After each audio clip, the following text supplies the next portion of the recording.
off screen being reflected in the character's eye.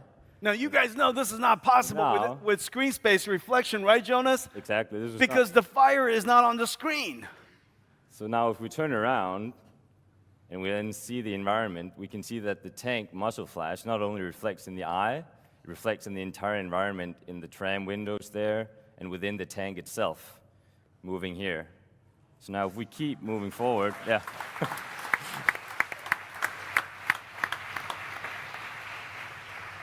That's great.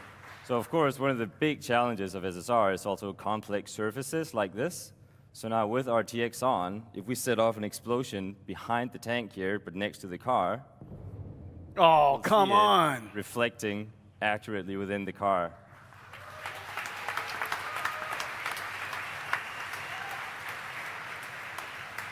That's impossible. Of course, How would you do that with RTX off? yeah, how does that look? Like this here. So let's, yeah. Wow, that back looks on. incredible. There. And it's, of course, it's updating dynamically, everything. Reflections will never be the same again. Completely Look at the not. reflections off the ground, guys. It just, Yeah, so you can see wow, it just happens. with SSR, if it's in the screen space, you still get some of the reflections upon the car, but due to the nature of SSR, it disappears as it goes away. But because ray tracing just works, you just get the expected result, how you think you would see it. So the next thing we have to show you is the big, scary crocodile tank, the Churchill. And if we make that one shoot its flamethrower across the scene here, then we will again see that reflecting upon the surface and on the soldiers battling it out here in Rotterdam. So now if we look down in the ground with RTX on, we'll see the flame, we'll see the soldiers moving, we'll see everything. And now if I turn RTX off, we lose everything. We lose all the detail, all the context of what's happening in the scene. But with RTX on, you just get a much more cohesive image and a better understanding of what's happening around you.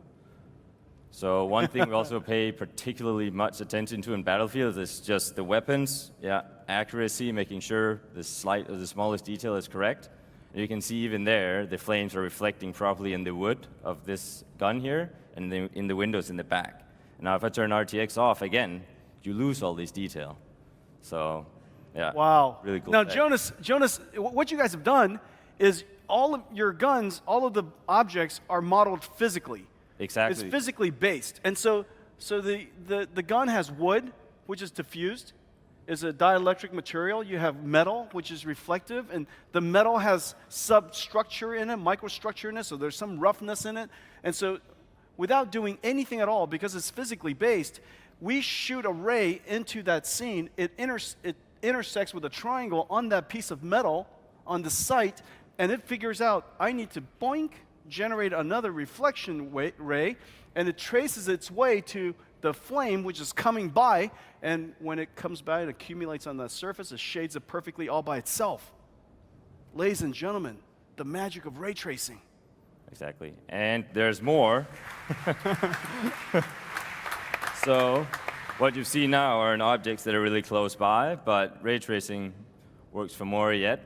So up here we've got two C-47 airplanes. They've been shot down, they're crashing with their engines on fire. So now if we go over to the car here, and you can also see the flame reflecting in the car nicely over there. So if we keep moving forward and then look down on this reflective car right here, we will still be able to see the plane. If we move back here, we can see the plane reflecting in the car. If I move this lens flare. Wow, your lens flare works right there, good. yeah. And then with RTX off, I love lose it. everything of it. Yeah, look at that. You can keep moving forward. Wow.